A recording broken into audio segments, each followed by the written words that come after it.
के भन्नुभएको? ओइ भाइ साँच्ची नि अनलाइनमा एउटा दाँत भेटिन्छ कि हेर हेर। किन फेरि दाँत? लु अझै थाहा पाएको छैन एउटा दाँतै छैन, उहिलेदेखि छैन मेरो फुस्किएको त। अनलाइनमा हेर्छन् त दाँत कट्टै, डक्टरलाई पो देखाउनु पर्छ त। हेर न त त्यहाँ छ। अनि अस्ति मैले नि त दाँत एउटा तलको थिएन, बोल्दा पनि अप्ठ्यारो भयो कि आँटा मुसेर लगाएको, भात खाँदा छिरेछ, भातैमा गएछ। थत आँटाको कतै दाँत हुन्छ त अनि?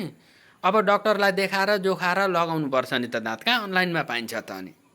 मलाई के थाहा, त्यो थाहा भएन नि त, लगाइदिरहेको थिएँ मैले। देखिन्छ कि यसो हेर न त्यहाँ अनलाइन, अथवा त सबै त छ भन्छ त, त्यो दाँत चाहिँ हुँदैन। दाँत भए पनि आफूले लाउन सकिँदैन नि त, डक्टर कहाँ पुग्नुपर्छ, डक्टरले हेरेर जोखेर अनि लगाइदिन्छ। अब भोलि पर्सि गएर लगाउनु। ला म त भेटिन्छ भन्ने भयो नि त आफूलाई। चामलको पिठो पिँधेर लाउँ कि क्या, त अलिक दिनलाई काम चलाउ त हुन्छ होला नि। तत जस्तो छ त्यस्तै राम्रो नि त, आफू जस्तो छ त्यस्तै राम्रो, लाउनु पर्दैन केहीको दाँत पनि।